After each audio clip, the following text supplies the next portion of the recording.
मी धनंजय चंद्रगुप्त टाले, राहणार चरणगाव, तालुका पातूर, जिल्हा अकोला.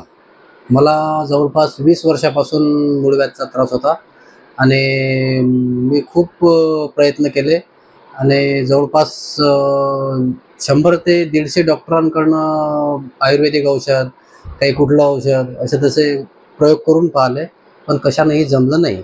नंतर मग शेवटी मला माझ्या मित्रांनी सांगितलं की बाबा एक आपले गुप्ता सर म्हणून आहेत, पंकज गुप्ता म्हणून, त्यांच्याकडे जा आणि ते काय म्हणतात ते पहा. नंतर त्रास असह्य झाल्यानंतर त्रास म्हणजे असा होता की मला खून पण खूप होते, रक्त पण खूप यायचं आणि संडासच्या वेळेस खूप जळजळ, जागा पूर्ण बारीक होऊन गेली होती. म्हणजे खूप त्रास होता. नंतर मी पंकज गुप्ता सरांकडे आलो. त्यांनी माझी ट्रीटमेंट केली. मी लेझर ट्रीटमेंटने ऑपरेशन केलं आणि ऑपरेशन नंतर मी सध्या एवढा समाधानी आहो की बस. मग मला ऑपरेशन होऊन सध्या 1.5 महिना झालेला आहे. 1.5 महिन्यात 100 पैकी 100% मला आराम आहे आणि कुठलाही त्रास नाही आहे, काहीच नाही आहे. नमस्कार.